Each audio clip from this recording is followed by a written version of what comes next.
दोस्तों आज हम बात करेंगे एक ऐसे सवाल की जो पाकिस्तान के लिए सबसे ज्यादा अनकंफर्टेबल है। बलूचिस्तान लिबरेशन आर्मी के पास अमेरिकन वेपन आ कैसे रहे हैं, और ये सिर्फ एक सिक्योरिटी इशू नहीं है बल्कि पाकिस्तान के लिए ये एक सिक्योरिटी नाइटमेयर बन चुका है। पिछले 1.5 हफ्ते में बीएलए ने 50+ लोकेशन पर एक कोऑर्डिनेटेड अटैक किया जिसमें पुलिस स्टेशन, बैंक्स, जेल और मिलिट्री इंस्टॉलेशन तक शामिल है। अटैक में ये कोई रैंडम अटैक नहीं था बल्कि प्लान इंटेलिजेंस बेस्ड स्ट्राइक था। इससे क्लियर हो गया है कि बीएलए सिर्फ रिबेल नहीं है बल्कि एक वेल इक्विप्ड इंसर्जेंट फोर्स बन चुकी है। पाकिस्तान डिफेंस मिनिस्टर ख्वाजा आसिफ ने खुद माना कि बलूचिस्तान लिबरेशन आर्मी के पास एक एडवांस्ड अमेरिकन वेपन्स है, जैसे कि night vision goggles, modern assault rifles और टैक्टिकल गियर बीएलए के पास है।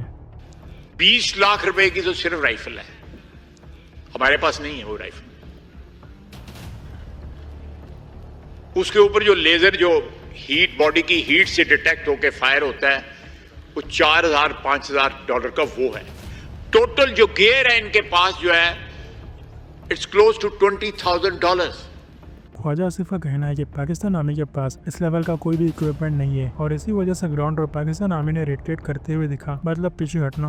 और ये स्टेटमेंट इनडायरेक्टली ये एक्सेप्ट करता है कि पाकिस्तान अपने ही देश के अंदर बीएलए जैसे एक ग्रुप को कंट्रोल नहीं कर पा रहा। अमेरिकन वेपन्स बीएलए तक कैसे पहुंचे? इसका जवाब मिलता है कि अफगानिस्तान से 2021 में जब यूएस ने अफगानिस्तान को अचानक से छोड़ा तो बिलियनों डॉलर्स का मिलिट्री इक्विपमेंट वहीं छूट गया। M4 rifles, night vision device, body armour, communication gear तक शामिल थे। ये वेपन्स तालिबान के हाथ लगे और वहीं से ये ब्लैक मार्केट और रीजनल मिलिट्री नेटवर्क के थ्रू बलोच रिबेल तक पहुंचे। डायरेक्ट यूनाइटेड स्टेट्स का सपोर्ट नहीं है, लेकिन यूनाइटेड स्टेट्स विड्रॉल का वैक्यूम बीएलए जैसे ग्रुप के लिए एक अपॉर्चुनिटी बन गया। And we can see that Pakistan army is looking so helpless. Social media पर जो वीडियोस है उनमें पाकिस्तान फोर्सेस को रिट्रीट करते हुए देखा गया, जबकि बीएलए के फाइटर्स मेल और फीमेल्स दोनों फ्रंट लाइन पर एक्टिव दिख रहे थे। प्रॉब्लम सिर्फ वेपन्स की नहीं है, बीएलए फाइटर्स के पास लोकल सपोर्ट, मोटिवेशन और टेरेन एडवांटेज है, जबकि पाकिस्तान आर्मी का मॉरल लो और डिप्लोमेट स्ट्रेस्ड है। बलूचिस्तान का कॉन्फ्लिक्ट सिर्फ इंसर्जेंसी नहीं है, ये रिप्रेजेंटेशन और रिसोर्स कंट्रोल का इशू भी है। पावर और वेल्थ ज्यादातर पाकिस्तानी पंजाबी एलाइट के पास रही है, जबकि बलोच रीजन डेकेड से नेग्लेक्टेड फील करता आया है। इसी नाराजगी का फायदा बीएलए उठाता है और अपने ही स्ट्रगल्स को ऑक्यूपेशन के खिलाफ रेजिस्टेंस के रूप में प्रोजेक्ट करता है।